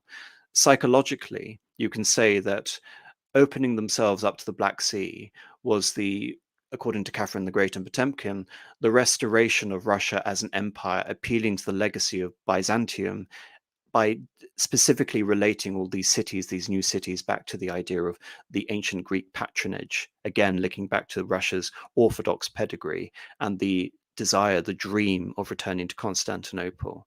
But going beyond the conceptual ideas regarding the creation of Novorossiya, the fact is that ethnically, the region was very distinct from the core Ukraine. On this map is actually quite instructive on the map on the right, which is before the annexation of the Crimean Khanate in 1774, when you see the purple Cossack state, and then you see the core left bank Ukraine around the city of Kiev. You can say the core of old Ukraine is that little region in the darker green, whereas the Cossack region was the area in purple. The region below that was the core project for the colonization program as part of Novorossiya. So what the BBC is essentially trying to do is that because before 1774 these regions were mostly Tatar, then ultimately it should belong to the Tatars. No, Putin is making a claim that Novorossiya has a very distinct history and relationship to that of Russia, which is not shared by the right bank Ukraine, the left bank Ukraine, Zaporizhia, the Wild Fields, and the Sich Radas. It is a separate entity. And there is an aspect of arbitrariness, the fact that this region became integrated into Ukraine in the first place. And Putin is lost for words. He's saying, okay, why? You know, it seems inexplicable is the word he uses, or rather the translation of the word he uses. So it's not inexplicable. The reason I believe that the Ukrainian territory developed such, first of all, there were many Ukrainian projects coming out about establishing some sort of a ethnic projection from a Ukrainian state made by Drahamanov in the 1890s, which projected going as far as the using the Don as the natural boundary for Ukraine. But the annexation of Novorossiya and Crimea in particular was very useful for the Germans who wanted to expand their control in Eastern Europe through to the Caucasus and to the oil fields in Baku and the wheat fields, which essentially dominated that region. So there was a strategic impetus for the Germans to link those territories together when dismembering these core territories from the Soviet Union, which had previously been the Russian Republic and the Russian Empire. Considering I think that's a valid position to take as to why these territories existed the way they do, I find it baffling that Putin actually doesn't make that same insinuation, because I'm trying to steelman his arguments here, but there we are. There is also something else he brings up, which again is this conflation, wrong conflation in my view, between the USSR and Russia, because he says that for some inexplicable reason, the founder of the Soviet state insisted that the nations be allowed to withdraw from the USSR. The reason he insisted that the nations be able to withdraw from the USSR is because the USSR was not conceived of as a Russian empire. The USSR was conceived of as a collection of all of the prospect of Soviet states all across the world, workers' republics, effectively, worker states. 1918, 1919 was supposed to be the year of the worldwide workers' revolution. So preventing a state from leaving the socialist project invariably meant that few states would ever want to opt into it. So there was an ideological reason as to why Lenin tried to conceive of the Union of Soviet Socialist Republics as a union of equal republics, which is why he aggressively pursues this policy of kolonizatsiya, the idea that these nations are real nations. We will make Ukraine Ukraine. We will make this territory into a cohesive national whole, and this will apply for all of the respective republics. There is an ideological impetus here, and maybe Putin, despite having been brought up in the Soviet Union, despite being a member of the KGB, maybe he's been disingenuous here, but I think in order to conflate his understanding of Russia as a continuity and not seeing the Soviet Union as that of a breach, he needs to conceive of this as representing a continuity of Russian statehood and Russian territory, hence going back to the Molotov-Ribbentrop Pact and justifying it by saying, oh, this was the restoration of the historic lands of Russia. So going on. The Soviet Ukraine was given a great deal of territory that had never belonged to it, including the Black Sea region. At some point, when Russia received them as an outcome of the Russo-Turkish Wars, they were called Novorossiya. But that doesn't matter. What matters is that Lenin, the founder of the Soviet state, established Ukraine that way. And again, I don't believe that. I believe what Lenin was presented with a fait accompli. Lenin was presented with a Ukraine which had more or less been established by the pre-socialist regimes that had been attempting to claim control over that region. You should also know that this region had not been allied with the Bolsheviks during the original revolution. It had been one of the hotspots for white activity and Cossack agitation against the Reds in the Russian Civil War. So it seems politic for Lenin, rather than getting involved and trying to alter the makeup of the Ukrainian Soviet Socialist Republic, simply to confirm Russian control over Crimea, which is essential in terms of its strategic ability to project power out into the Black Sea, and leave the rest of Ukraine as is. Because so long as the Ukrainian Soviet Socialist Republic is allied to the Soviet Union, an integral part of the Communist Party, then what does it matter if Novorossiya is part of Ukraine? So I won't say, as Putin does, that Lenin created it that way or established it that way. I would say Lenin left it that way. Anyway, I'll continue. For decades, the Ukrainian Soviet Socialist Republic developed as part of the USSR, and for unknown reasons again, the Bolsheviks were engaged in Ukrainianization. And again, they aren't unknown reasons. Like I said, Putin seems to not understand Soviet history. Ukrainianization was there in order to establish the Soviet Union as a truly cosmopolitan culture and not a Russian empire. I'm not going to make that point again because I've made it so many times here, but Putin is making the same mistake over and over again. It was not merely because the Soviet leadership was composed to a great extent of those originating from Ukraine. Rather, it was explained by the general policy of indigenization pursued by the Soviet Union. Same things were done in other republics. This involved promoting national languages and national cultures, which is not bad in principle, but this is how the Soviet Ukraine was created. Again, not bad in principle. So Putin, again, reinforcing the fact he doesn't have an ethnic conception of Russia. He believes that Russia can be a conglomeration of many peoples, many religions. However, it has to revolve around this idea of a Russian territory as having existed all the way back since the year 862. After World War II, Ukraine received, in addition to the lands that had belonged to Poland before the war, part of the lands that had previously belonged to Hungary and Romania, today what is now Western Ukraine. So Romania and Hungary had some of their lands taken away and given to Ukraine, but they still remain part of Ukraine. So in this sense, we have every reason to affirm that Ukraine is an artificial state that was shaped at Stalin's will. And that is the basis of Putin's entire claim. That is where everything has been leading to in terms of arriving at this point, that this was an artificial state that was established by Lenin and shaped by Stalin. If you look at this map is what Putin is referring to when he talks about a Ukrainian state established by Stalin's will. This is more or less in consistent, again, if you look at this. Sorry, I'll have to get this up again. Oh, I think I've lost my I think I've lost my my PowerPoint. I think I'll just have to go it along like this now. Anyway, I've used my map enough. I think it would just justify me talking like this now. But those borders, according to Putin, are consistent with the historical trajectory of the old Rus peoples going far west. So what do we mean by an artificial state when Putin's talking about it?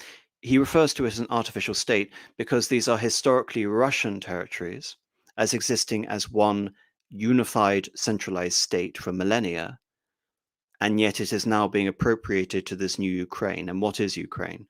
Well, in terms of being able to justify these territories as belonging to Ukraine, to again counter Putin's point here as to why there may be a justification for Ukrainian expansion, the areas annexed during World War II were Galicia, a territory that had been part of the Second Polish Republic and had been the genesis, essentially, of Ukrainian nationalism under the Austrian Empire. So, It therefore seems natural that from a Ukrainian nationalist perspective, these territories be taken over. Going far into Hungary, that territory, which is the Carpathian Carpathian Ruthenia, which is the furthest part west of Ukraine, was part of Czechoslovakia in 1938. It was then annexed by Hungary. Hungary, by that way, had controlled that region for hundreds of years as part of their ancient patrimony, the lands of St. Stephen. But as a result of the rise of Hitler and the demise of Czechoslovakia, that territory became Hungarian again. And it was Hungarian up until the point that the Soviet Union occupied and conquered Hungary in 1945. So this region, which had a Rusin population, which were Eastern Slavic, was justified as belonging to the Ukrainian Soviet Socialist Republic. As for the areas he talks about, which in Romania, Bessarabia, southern Bessarabia, which was awarded to Ukraine, northern Bessarabia, by the way, was annexed by Stalin before World War II as part of the Molotov-Ribbentrop Pact. He then lost it during Operation Barbarossa, and it was given back to Romania. But then Bessarabia, both South and North Bessarabia, were then re-annexed by the Soviet Union at the end of World War II. Northern Bessarabia became the Moldovan Soviet Socialist Republic, and in the south, that little enclave in the south became part of the Ukrainian Soviet Socialist Republic. Now, why Stalin did this is anyone's guess, but there was some justification for it, which is that region is one of the most ethnically diverse regions. I don't mean that in a modern sense, I mean that in a historical sense. There are Romanians, there are Ukrainians, there is a sort of small Turkish population, there are Hungarians, there are tons of little enclaves of populations living in that area. And so you can say if Ukraine is such a fundamental component in the management of the USSR. So, for example, Khrushchev was a Ukrainian party boss. He would go on to succeed Stalin. His predecessor was Lazar Kaganovich, a right-hand man to Stalin and touted as a potential successor to Stalin. He was also Ukrainian, head of the Ukrainian party. There was a symbiotic relationship in the Soviet Union, which artificially inflated the importance of Ukraine within the makeup of the Communist Party of the Soviet Union. And so, in terms of loyalty, you can say that it therefore makes sense in terms of divvying up these territories and awarding them to Ukraine, especially as a way of counteracting Ukrainian nationalists who were essentially appealing to Ukrainian independence and still fighting, by the way, in various guerrilla groups within parts of the Soviet Union during the war and after the war. So there is a justification as to why the borders should exist that way. In terms of defining it as an artificial state, I think what Putin really is getting at here is that there is perhaps a organic conservative conception of the evolution of states, whereby states arrive at their borders through a process of historical development which is determined by themselves. So, for example, in France, France started off with effectively borders that excluded Brittany, excluded Provence, excluded what is now Lorraine. And through the course of much of the medieval and early modern period, France establishes its borders to the Mediterranean, to the Atlantic, to the English Channel, and it forms the quote unquote Pentagon, expanding to the River Rhine and what is now the borders, well, then the borders of Flanders, but now the borders of Belgium. In other words, you can say France was able to determine the state of its own borders by its own volition. You can use that example for many other states. However, when it comes to Ukraine, I believe Putin's argument here is that Ukraine was established by a Russian, Lenin, which again is contentious, but that's his point. It was then buttressed and augmented with various territories by Stalin. In the same way, he will probably claim that there is an artificiality to Poland's modern borders, because Poland's borders were given as compensation for the losses in the East. In other words, the western borders of Poland are Stalin's gift. So Ukraine, as the borders of 1945 would determine, is the artificial Ukraine. It is Ukraine which has been determined by Russia. Russia as a core component of the Soviet Union. And again, Putin doesn't seem to understand that we're not talking about Russian overlordship in the imperial sense. We're talking about components of a union of Soviet socialist republics. So, from the communist point of view, they would look at this as all of these independent republics collaborating together to be able to expand into these new borders, which they would consider to be a restoration in terms of this process of indigenization and forming nations within the Soviet Union. So, within the theory of Marxism Leninism as it is applied within the concept of socialism in one country, there is an argument to say that Ukraine was a creation through a process of collaboration with other powers within the Soviet Union and was not simply a state whose borders were determined by another power or an authority on high, such as Stalin. Beginning this, I didn't expect to be taking such a strident position here. But again, I am doing my best in terms of being able to explain all the perspectives in which Putin's view can be seen as somewhat disingenuous here. So, yes, there is a justification for Ukraine as having its borders. It's not a perfect justification. There are vast numbers of ethnic Russians living in Ukraine. There are Moldovans living in Ukraine. There are Poles living in Ukraine. There are Hungarians living in Ukraine. In fact, Putin then goes on anecdotally to talk about the Hungarians in Ukraine who had retained their national identity and still spoke Hungarian. And all of these points, again, are to buttress the fact that Ukraine is multinational. But in the same way that he's allowed to offer Russia the benefit that Russia could be multinational, in the case of Ukraine, Putin is bringing up the plurality of nationalities as something artificial because they were forced into it by the contrivance of Stalin after World War II. So that is really all I have to say on the first part when it comes to arriving at the creation of a Ukrainian state. And just to say in summary that again, Putin is conflating the USSR with Russia. He believes that Russia has defined borders going back to the Middle Ages. He believes, therefore, that Ukraine and Belarusia must be considered, you can say, an extension of Russia within these borders. But Ukraine, in and of itself, as having these borders, represents some form of artificial aberration because they did not arise naturally. And Ukrainian identity, in and of itself, is a process of alienating the Russian aspect of those people and becoming something else, which in itself was the creation of Poland and the creation of a conspiracy launched by Austria and then amounted to and built upon by the idea of the German occupation and the creation of the Reichskommissariat of Ukraine, as if to summarize Putin's argument of what he's at least trying to get into. Now, I can't go on and read the entire article for obvious reasons, but there are certain segments that I want to bring up.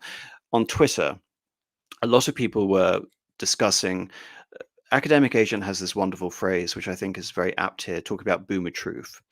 Boomer truth, in summary, is effectively a system of morals inherited from the good versus evil struggle in World War II. And Vladimir Putin accordingly buys into this notion of boomer truth by focusing Russia's identity around having defeated Hitler in the Second World War. Hence, we come to the issue of denazification. And Tucker Carlson asks, what is denazification? What would that mean? And Vladimir Putin says, that is what I want to talk about right now. It's a very important issue. Denazification. After gaining independence, Ukraine began to search, as some Western analysts say, its identity. And it came up with nothing better than to build this identity upon some false heroes who collaborated with Hitler. I have already said that in the 19th century, when theorists of independence and sovereignty of Ukraine appeared, they assumed that an independent Ukraine should have very good relations with Russia. But due to the historical development, these territories were part of the Polish-Lithuanian Commonwealth. Poland, where Ukrainians were persecuted and treated quite brutally, as well as were subject to cruel behavior. There were also attempts to destroy their identity. All this remained in memory of the people. When World War II broke out, part of this extremely nationalist elite collaborated with Hitler, believing he would bring them freedom. The German troops, even the SS troops, made Hitler's collaborators do the dirtiest work of exterminating the Polish and Jewish populations, hence this brutal massacre of the Polish and Jewish populations, as well as the Russian population too. This was led by persons who are well known, Bandera and Shutkevich. It was these people who were made national heroes. That is the problem. And we are constantly told that nationalism and neo-Nazism exist in other countries as well. Yet these are seedlings, but we uproot them. And other countries fight against them. But Ukraine is not the case. These people have been made into national heroes in Ukraine. Monuments to these people have been erected. They are displayed on national flags. Their names are shouted by crowds that walk with torches, as it was in Nazi Germany. These were people who exterminated Poles, Jews, and Russians. It is necessary to stop this practice and prevent the dissemination of this concept. I say that Ukrainians are part of one Russian people. They say, no, we are part of a separate people. Okay, fine. If they consider themselves a separate people, they have a right to do so, but not on the basis of Nazism, the Nazi ideology. And just to compound this, okay, so my real question is, Tucker, what are you going to do about it? I mean, Hitler has been dead for 80 years. Nazi Germany no longer exists. And it's true. So I think that what you're saying, you would want to extinguish or at least control part of Ukrainian nationalism. How would you do that? This question appears to be subtle, it's quite pesky. Yes, say Hitler has been dead for 80 years, but his example lives on. People who exterminated Jews, Russians, and Poles are alive, and the current president of today's Ukraine, applauds him in the Ukrainian parliament, giving him a standing ovation. Can we say that we have completely uprooted this ideology? If what we see is happening today, that is what denazification is in our understanding. We have to get rid of these people who maintain this concept and support this practice and try to preserve it. That is what denazification means. That is what we mean. Okay, a lot to break down here. So Putin refers to the theorist in the 19th century who assumed that Ukraine would have good relations with Russia. As I explained earlier, there is a lot of nuance with that, and Putin is willingly conflating Ukrainian theorists with Little Russian theorists and Pan-Slavists and Cossack fetishists, for lack of a better word, people working in the orbit of the Herodnas, the sort of and the Narodniks, all of these popular associations focusing on an alternative system of government to the Tsardom and focusing on identity, which romanticizes the lifestyle of the steppe. All of these groups obviously have very sort of disparate aims. Some of them, like I said, ideologically are committed to Russian unity through the idea of Pan-Slavism. But this idea in many ways is democratic, and so you can say antithetical to the idea of the preservation of an autocracy as exhibited within the Russian Empire. But Ukrainian identity, as separate from that, is actually quite hostile to the identification of Little Russia. Because to be Little Russian, again, Putin actually doesn't bring this term up or any of these nuances. There is simply Russian and Ukraine. There aren't Little Russians. There aren't Ruthenians. There are simply Russians and Ukrainians. And I think he does so, and effectively he's presented with a fait accompli. Ukrainians now self-identify as Ukrainians. And so what he's going to do about it, is he going to insist that they begin to call themselves Little Russians? No, I think he thinks that's a lost cause. So instead, he conflates all of these words together with Ukrainian as to take all of this intellectual background, this heritage regarding all of these ideas, this intellectual furnace in the 19th century. And building upon this, he is trying to conflate all these theorists as having some attempt to reconcile both Ukrainian and Russian nationality. As I said, that's not the case. And Ukrainian nationality seems to be predicated on hostility to all of these other forms of association with Russia. And like I said, there was a legitimate concern of Russia being attacked through Austria using the Ukrainian casus belli to annex territories from Russia, using Ukraine as a pretext. Like I said, it's not the way that Putin's presenting it, but he's presenting it for an obvious reason, as if to bring the Ukrainians back into the fold and said, you are part of the patrimony of Russia. But what does he mean when he says you are allowed to be a separate people, but you're not allowed to do so based on Nazi ideology? So I continue here. So he talks about the persecution under the Poles. Again, the process of othering, the process of foreign subjugation. Again, he doesn't mention the fact that the Russians did the same to many little Russians and Ukrainians. He doesn't mention the fact that Russia brutally put down a rebellion of the Poles in 1863. But again, all of this would simply complicate his point. So he comes finally to World War II. He talks about the SS. He talks about collaborators. And again, to buttress his point that naturally the Ukrainians and the Russians are supposed to have good relations, he focuses on the attacks made against the Poles and the Jews before he talks about the attacks on the Russians, as if it was effectively incidental. And also, he has completely divorced this from an ideological component. In many ways, he basically sees this as ethnic. He sees this as Ukrainians being stirred up by the Germans to attack other nationalities. He doesn't see that there is an ideological component to Nazism, which is predicated on the defeat of Marxism, Leninism as exhibited through Bolshevism. And so by Nazism, he is taking it as to mean an attack on Russia, an attack on the Russian people, a attempt to break up this fraternity of nations, Belarus, Little Russia, or now Ukraine with Great Russia. And so something else I brought on Twitter in terms of being able to understand Nazification and denazification vis-a-vis the West. In the West, the term Nazi is used so often as if to become meaningless, but if it has any sort of pejorative association, the association has been broadened to encompass nearly all forms of nationalism. In Russia, the point I make is the opposite. Nazism has become synonymous with anti-Russian nationhood. In other words, to be a Nazi means that you are desirous to destroy not only the Russian state, but you desire to break up the, you can say, natural friendship between the Russian peoples, which would, according to Putin, include the Ukraine and the Belarusians. So to say that Putin is simply a iteration of Western boomer truth is not true at all. Rather, he looks at Nazism as both an existential threat to Russia, but a core component in as to why Ukraine would want to tear themselves apart from collaboration with Russia, and they would want to form an alliance with the West. And he brings up the examples of Bandera and Shushkevich. And the Bandera example is quite interesting because he did collaborate with the Germans. In fact, the Germans didn't really want his collaboration. He offered it, and the Germans frankly refused it. He was involved in attacks against Poles and Jews, and he continued on.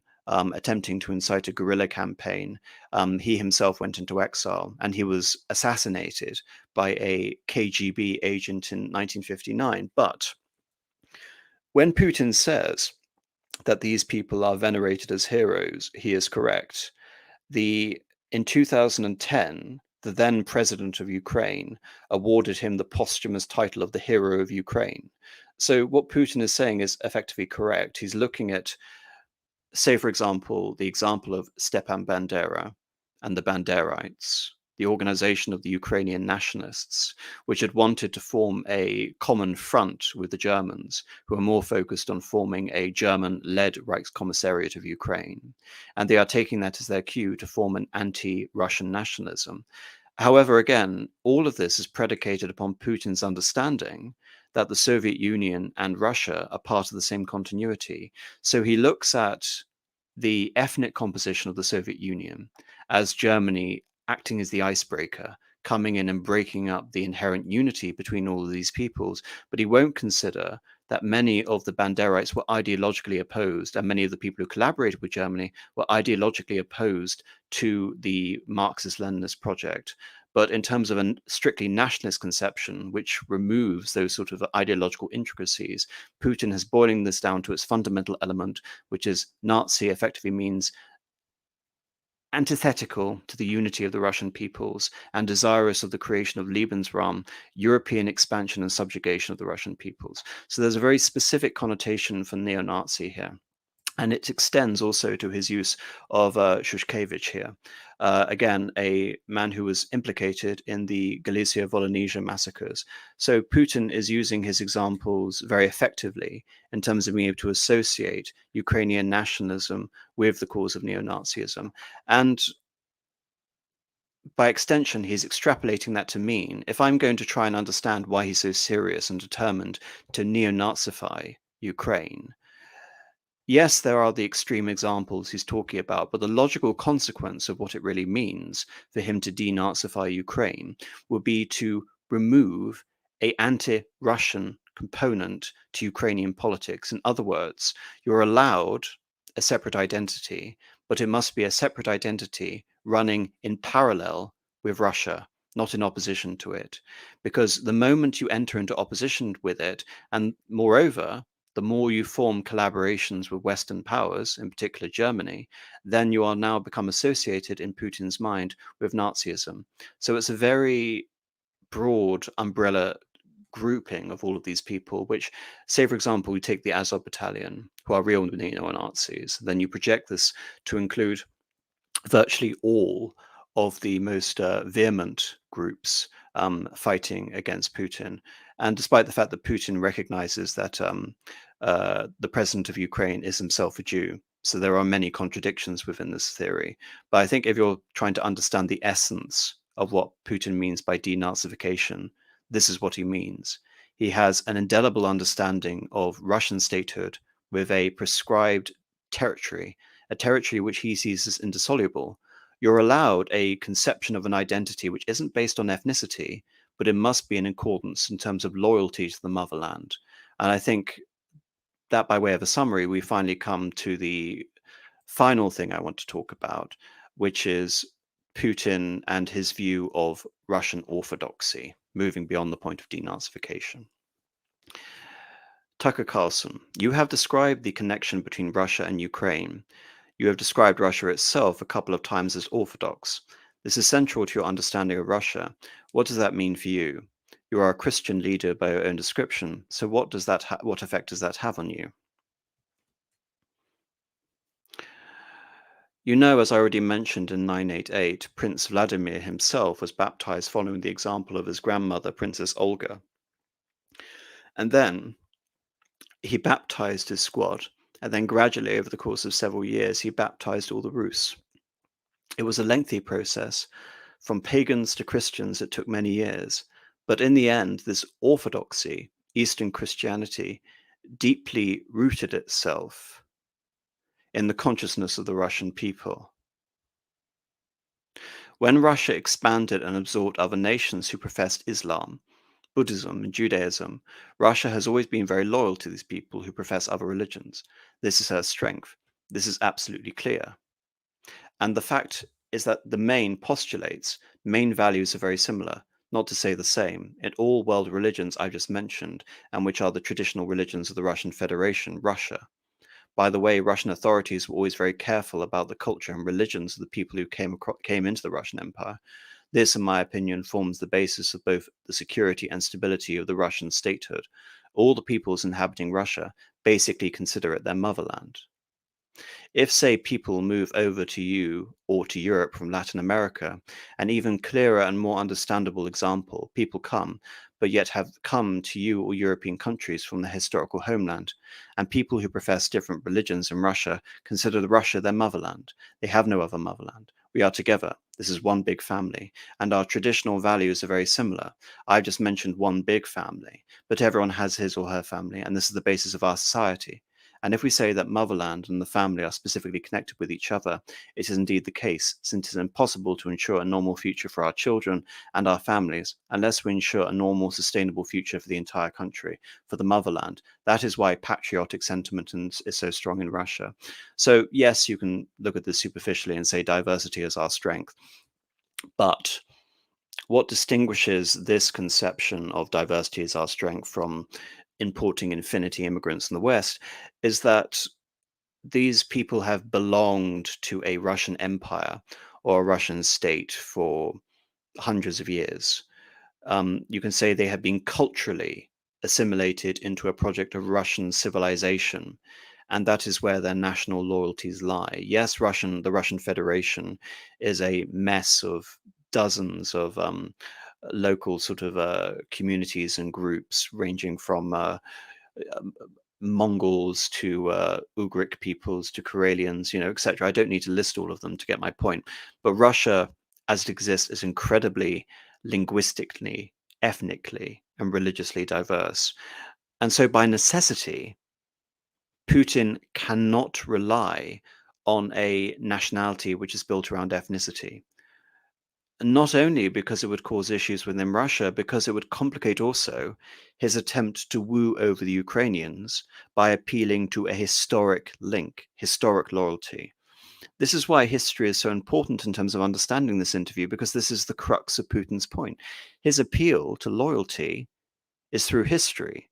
It is not through ideology. It is not through ethnicity. We have a shared link. We have been bound together for hundreds of years. We are a motherland. We are the association of all these families together as Russia. We are a civilization. And by extension, if you extend this into the geopolitical realm, we can therefore better hold off the expansion of NATO. So there is a strategic impetus there, and there is a particular conception of what it means to be Russian. And Putin couldn't really have it anywhere else. Like I said, the minute he begins to promote Russian supremacy within the Russian Federation, all of a sudden you create all of these hotspots, all of these places for potential color revolution, where, say, for example, you can create a attempt of a secessionist movement in Siberia. This had already, say, for example, existed in Chechnya during the 1990s. So Putin comes to power off the back of this ethnic conflict. He's taking that as a cue and understands that the best way to create some sort of patriotic feeling is through a broader conception of history, uniting history together. And that is why I also believe he cannot disassociate Russia from the Soviet Union, because the Soviet Union has to exist within the continuity of Russian statehood in order to represent the union of all these peoples. The Soviet Union, to an extent, represented the patrimony of the Russian Empire that came before it. And so you can't simply disabuse Russia of all of the history and indeed the successes that came out of the Soviet Union. Under the Soviet Union, Russia, as the main component of that, was a great power.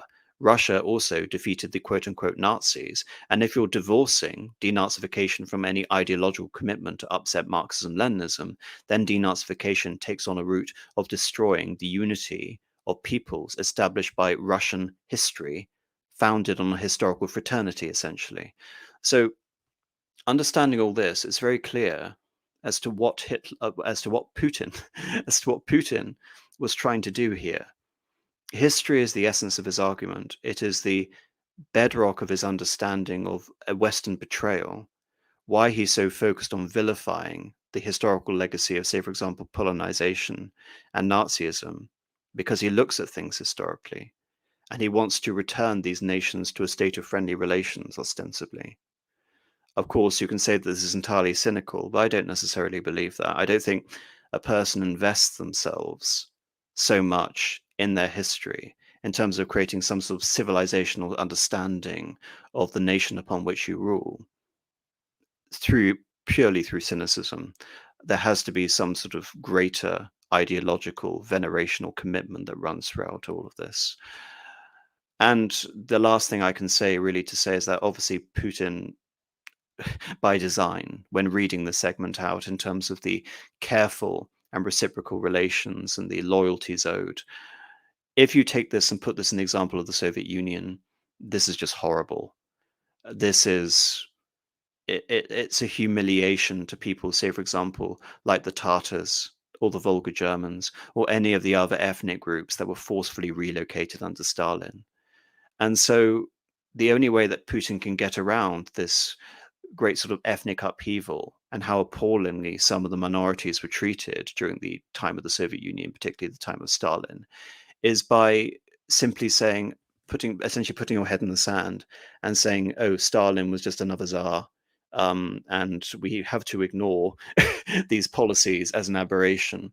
And we have to look to the example of the Russian Empire and say that, say, for example, in the 19th century, especially during the Great Game, the Russians had to cultivate very good relations with the Cossacks, and they had to cultivate good relations with the myriad of Central Asian and Islamic peoples existing in the essentially what is now the stans, Kyrgyzstan, Kazakhstan, Tajikistan, Turkmenistan, etc., Uzbekistan. You get my point.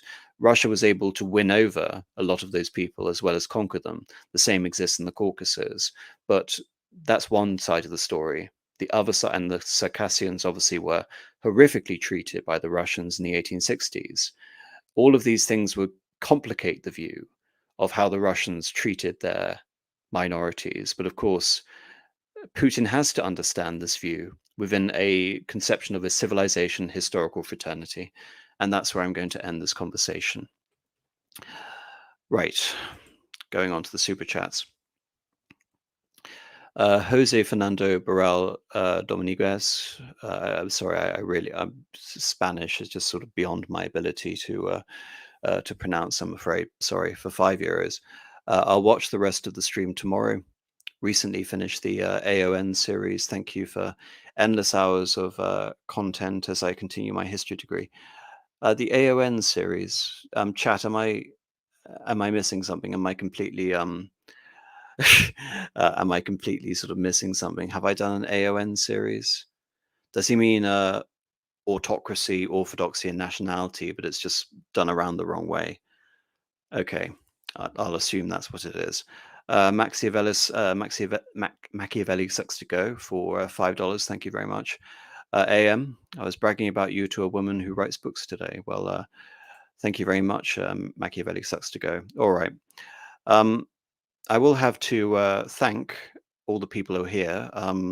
When I decided to do this stream an hour ago, off the cuff, I wasn't expecting over 900 of you to show up at any one time. I think this might be my largest viewed stream live by a considerable margin. So yes, that's where I'm going to leave it. It was like I said, a very impromptu stream, and I wanted this to serve as an example of how you do it. Hopefully, how you deconstruct the claims made by certain politicians advancing a certain agenda, as opposed to simply putting your hands up and saying, "Oh, it's just nonsense. Oh, Putin's evil.